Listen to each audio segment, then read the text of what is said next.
Let's talk about one light. Just one.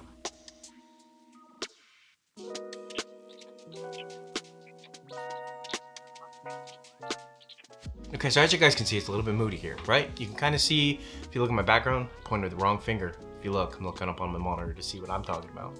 You can kind of see the background. It's just this black background, it's a pop-up. It ends probably, 2-3 feet above my head.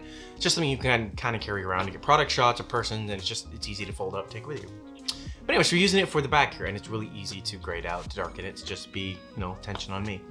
So normally when you have something like this, interview style, there's a whole bunch of lights complementing each other, or cutting out the individual to separate it from the background, or maybe it's trying to show the background off a little bit, depending on what your depth is with your lens and what your aperture is set at, or whatever it is, because you got like interview styles, and you got like in movies when there's a whole bunch of like dialogue and there's people talking. There's just so many different scenarios that they light differently according to what they're trying to portray.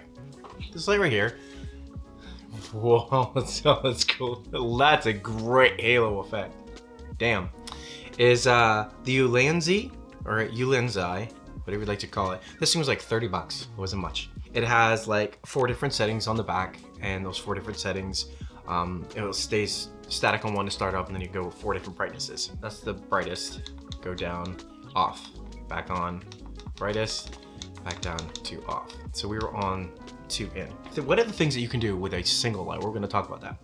And the reason why I chose to do it this week is because when I released the video last week, I realized how in depth I was getting with the little short film I did called The Desert. And I was like, you know what, I want to be more simplified than that, but I was so happy to get the short film out and such, yada yada, that I almost got a little bit gung-ho where it might have been a little bit too in-depth, but just showing off and speaking more on like what I, had to do to get some of the shots. We're gonna be really simple with the one light thing. So as you guys can see, you just have it off to my right? Kind of gives this very dramatic type of look, but it's got a nice, kind of cool look, right? So instead of the even lighting that you're seeing here, which is fine, doesn't look bad, it's a little bit too exposed, I look like I'm a vampire. It's fine if that's what you're looking for. This will be color graded, of course, it won't be as dramatic as what I'm seeing it as I'm filming it. It's okay. It's a little bit, it's not my style, but it's okay. And again, it's all up to you and what you want to do. Let's go to the other side, right? A little bit more dramatic, it's kind of casting like a, almost like a halo, like self-vignetting because of how I'm pointing it. Now we could back a little bit more, but now we're starting to get in the background. Well, what if we turn the light toward me, kind of like this? Well, there we go. Now that back is faded out, it's a little bit on me, such. A lot of lightings you can get that have like little directional patterns you can put on them to shoot the light in certain directions so it doesn't bounce off like that. What looks interesting to you? This is all about imagination. Like nothing has to be exactly this.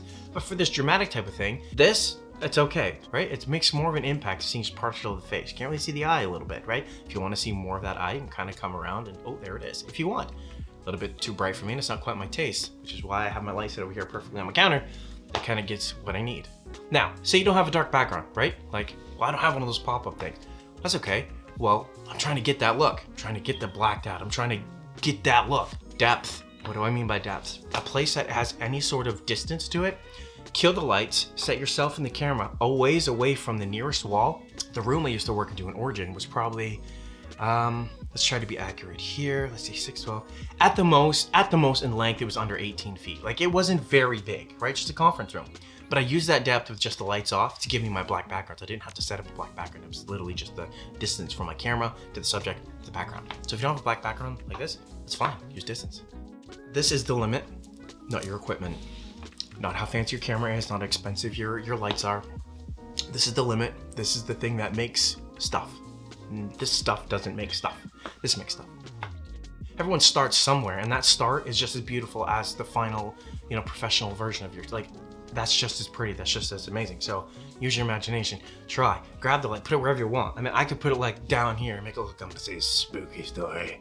One light, camera, it could be a phone, it could be a cheap GoPro. You can find the cheap ones like 40 bucks, now 50 bucks, the early ones, Facebook Marketplace or eBay or something. For the people just running across my channel, my name's Adam.